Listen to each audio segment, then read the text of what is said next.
House Judiciary Committee Chairman Jim Jordan told me that they're introducing multiple bills today to prohibit local prosecutors from being able to go after a current or former president. These would allow a president, if they're going to be pursued by a local prosecutor, to request a venue change, bring it into the federal courts where we have lifetime appointments and a little bit less politics in the court system. That's one of several bills. Dropping another would defund Alvin Bragg of all federal funds for what he did to President Trump. A lot going on that front, and we have the perfect first guest to react to that and so much more. Tom Fitton, the president of Judicial Watch, and our good friend, joins us now. Tom, let me get your reaction at the top. Republicans had to wait a few years to respond to all of this Get Trump stuff.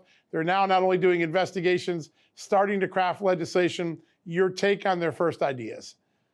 Yeah, better late than never. These are the sort of steps they should be taking. They're obviously now only in majority control. They weren't the last 2 years. But Trump's facing not only threat from New York with Letitia James, it's more of a civil matter, but obviously Bragg. But you have this Fulton County prosecutor who is as extremist as Bragg is, again, applying a novel application of the law, in this case, really specifically targeting Trump for exercising his First Amendment rights and going after him, it looks like in retaliation for daring to dispute Biden's election. Same goes up here in Washington, D.C. I don't know if the federal courts in the end are going to be more friendly than Trump. You know, my view is that if Congress is concerned that federal monies are being used to abuse civil rights of any citizen, let alone a federal candidate and former president, they should cut off all the funding. Yeah. And it's got to be immediate. I know there's a debt ceiling fight coming up. Why wait for legislation's unlikely to pass this Congress, right? But the debt limit needs to be dealt with, and protecting our republic from being messed with and protecting our elections from being interfered with by these local prosecutors and out-of-control deep staters in the Biden administration, which are doing targeting Trump to cover for Biden in the end, as we know. That's something that needs to be a priority for Congress. Yeah, no doubt. Absolutely. Well, and that's not only the beauty of a bicameral Congress where you have power that's split amongst two houses, but across our nation, you have these checks and balances systems where bodies can actually check on each other. Would something like this, regardless of its passage, because obviously it's going to be hard to get Democrats on with this unless they are not short-sighted and are wise, but is this something that even if it's not passed could serve as a deterrent? Well, you know, deterrent isn't what Congress is able to do. They need to ensure that federal funds aren't being misused and that the government isn't being abused by people who Congress is responsible for in terms of funding, whether it be the Justice Department or the New York Democrats who are trying to jail Trump. And the investigation in terms of advancing this legislation or reform should include immediate depositions and subpoenas, some of which has already been done, to Jim Jordan's credit, of the New York prosecutors. But they should expand it to Fulton County, and they should be similarly looking at what the special counsel and the Biden gang's up to over at the Justice Department, where they're now using the grand jury to investigate the fundraising of Republicans. So you got one party using a grand jury to investigate another party just before an election in terms of their fundraising, and obviously trying to punish people for daring to dispute Biden's election. I tell you, you know, this is Putin-like in terms of the abuse of power, and Congress has got to approach it with urgency. And I see there's some initial concern, but more is better.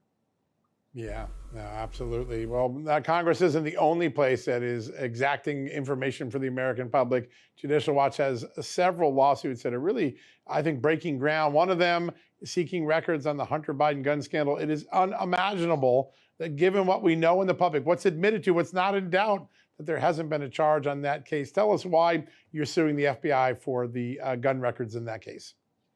Well, you know, the Secret Service reportedly was involved in going and trying to scoop up documents about the mishandling of Hunter Biden's gun. Hunter's gun was taken by his then girlfriend, the widow of his brother, Haley, and thrown in a garbage dumpster of some type. and the Secret Service reportedly got involved in it. We asked for documents from the Secret Service. We had to sue. They were confused. They were like, well, maybe we were asked to do a favor. And then they were cagey in terms of being forthcoming in terms of what they actually did in communicating with the press, we found. But we also saw that the FBI was likely involved. And of course, the FBI is playing games with us, withholding documents, pretending they can't turn certain documents over.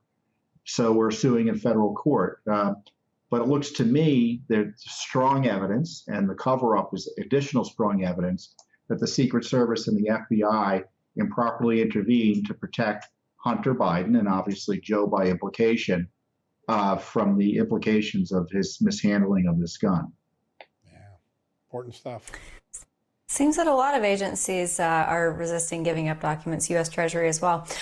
Speaking of the Secret Service, Hunter's at the Easter egg roll this last week. And I know. And on Ireland now. I mean, if that doesn't tell you there's something, backwards with our justice system, I don't know what will. That's right. Yeah, I mean, that's the most disgusting aspect of it all, is that it almost seems to be flaunted. Speaking of Secret Service, though, I wanted to ask you about the president's dog commander, reports of aggression and even biting Secret Service agents. I know that you have sued for some of these records. Why is this important? Well, first of all, his previous dog, Major, was out of control, bit or attacked agents and White House staff repeatedly. And the Biden White House lied about it, misled people about it. Secret Service agents were in fear of the dog. And it looks like it's happening again. We have a tip that it's happening again. We asked for records about the new dog commander, whether he's attacking Secret Service agents, et cetera. And the Secret Service said they have documents, but they haven't given them to us. So it's now been 2+ months. So what are they hiding about this? And it seems to confirm that our tip is right, that this dog is out of control. And this isn't the FBI's dog. This isn't the White House's dog. This isn't the Defense Department's dog. This is Joe Biden's dog. And again, a dog that seems to be attacking Secret Service agents who we're paying to try to protect his life. And he doesn't seem to care about it. He didn't buy into the fact that Major had bitten other agents. And now the dog's out of control again, this new one, it looks like. And we're getting the runaround from Secret Service leadership. And obviously, Joe doesn't care because he still has the dog around.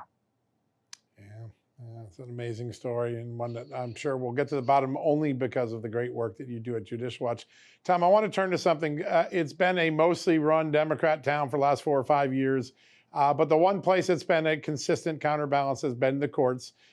Even in this recent case involving abortion pills, a federal judge had to remind the Biden administration, hey, there's a federal law on the books that says you can't mail pills used to abort unborn humans.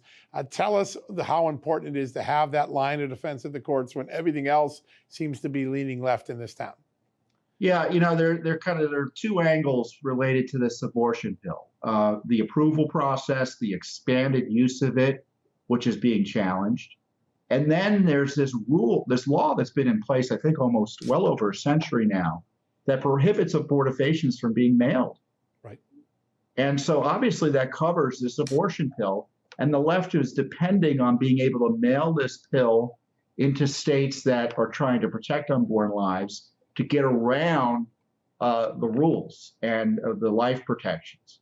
And the Fifth Circuit, in looking at the initial big ruling in Texas there, they curtailed it, but they did remind the Biden administration, upheld the analysis that federal law prohibits the mailing of these abortifacients to kill little unborn human beings through the mail. And, the Biden administration's got this, it used to be those on the other side of the abortion issue, I'm pro-life, where they said they're pro-choice. Right. Now there's this fanaticism that it's, we can't be just pro-choice on abortion. We've got to, ensure more people have abortions than otherwise would. Right. Extraordinary dynamic. It's almost like you got it. The end thing is to get abortions. Tom, we're going to lose you just because we're coming up on that hard break. Thank you so much for all you do for transparency. Thanks for joining us and a great update. Folks, quick commercial break. We'll be back with the Homeland Security Secretary, Chad Wolf, right after this.